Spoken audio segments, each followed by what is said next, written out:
శ్రీమాత్రే నమః. శ్రీ లలితా సహస్రనామంలోని 835వ నామము వివిక్తస్థ. ఈ నామానికి అర్థం ఏంటి అంటే జనులు లేని పవిత్ర ప్రదేశము అని అర్థము.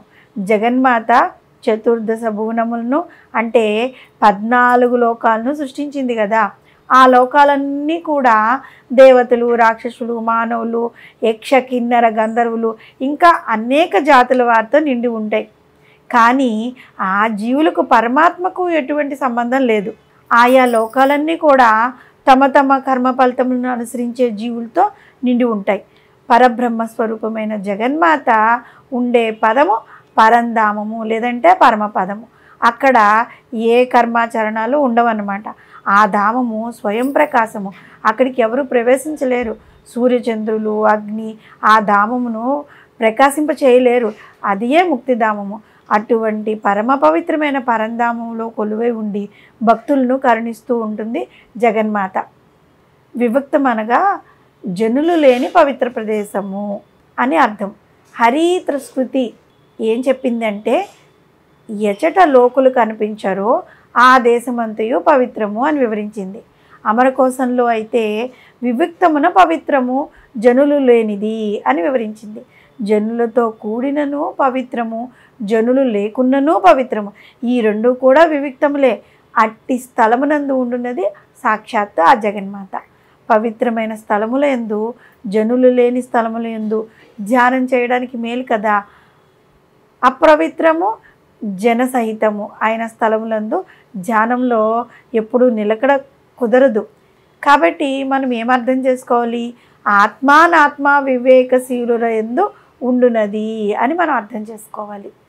జనులందరిలోనూ వారు ఆచరించు కర్మలతో ఎటువంటి సంబంధం లేకుండా వారిలో ఉన్న అన్ని రకములుగా వసిస్తూ కూడా ఒంటరిగా విడిగా ఉండేదే పరమేశ్వరి.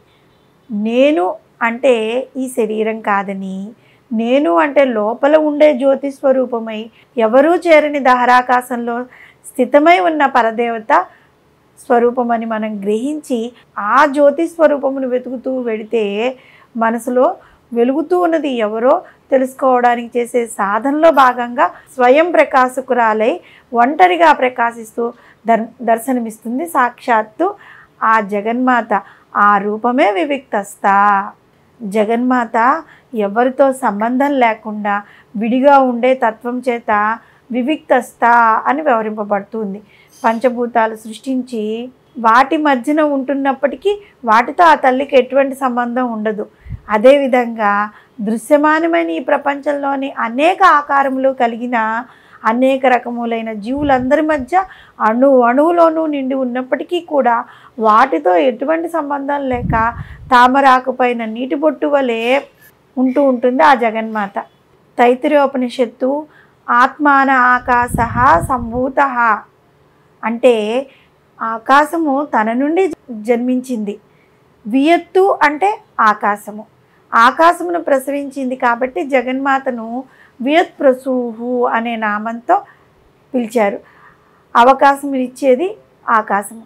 శూన్య ప్రదేశం కదా, నిర్జన ప్రదేశము అయిన ఆకాశమునకు వివిక్తము అనే అర్థం కూడా ఉందన్నమాట.